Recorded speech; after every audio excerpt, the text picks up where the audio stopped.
Naitwa mhifadhi daraja la pili Isaac Mwananjungu Daudi, ni mkuu wa safu ya Sauhili iliyopo tarafa ya pili shamba la miti Sauhili, na shughuli inayofanyika hapa ni shughuli ya upandaji.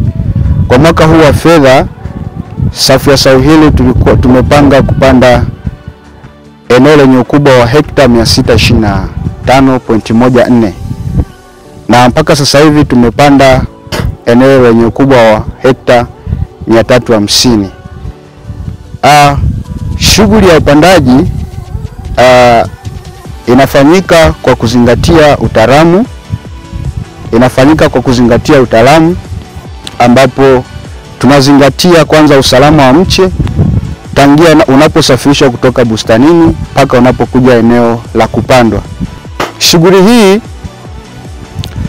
inafanyika pia kwa kuzingatia kuacha nafasi katika eneo la nje la shamba, ambalo ile eneo tunaita barabara za kingamoto.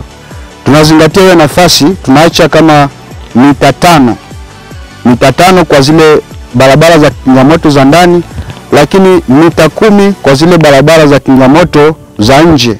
Lengo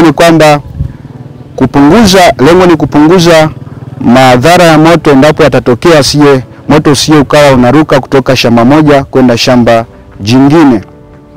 Shughuli hii tunafanya kwa kushirikiana na watumishi wa kutwa wanaotoka vijiji mbalimbali vinavyozunguka tarafa ya pili, ambavyo ni Changalawe, Sauhili, Matanana, Mtula, lakini pia Luganga. Na idadi ya wastani ya watumishi wa kutwa hawa ni 200 mpaka 250 kwa siku. Kwa hiyo tunakuwa na idadi kubwa ya vibarua, na tunahakikisha kwamba tunawasimamia vizuri, tunawaelekeza, wanafanya kazi kwa weledi kama inavyotakiwa. Baada ya kupanda miti, shughuli zinazofuata ni za utunzaji wa hii miti tuliyopanda. Kwamba mti ili uweze kufanya vizuri, sio kuishia tu kuupanda, lazima utunze ili uweze kuleta matokeo yaliyokusudiwa. Cha kwanza tunafanya kazi ya kupalilia. Tunapalilia miti kuondoa magugu, lakini pia mimea vamizi ambayo inakuwa imeota ndani ya shamba. Lengo ni kupunguza ushindani dhidi ya miti tuliyopanda ili iweze kukua kwa kasi. Lakini shughuli nyingine inayofuata baada ya kupalilia, tunafyeka kwa muda wa miaka 5. Kwa hiyo lengo pia ni kupunguza ushindani dhidi ya magugu na mimea vamizi.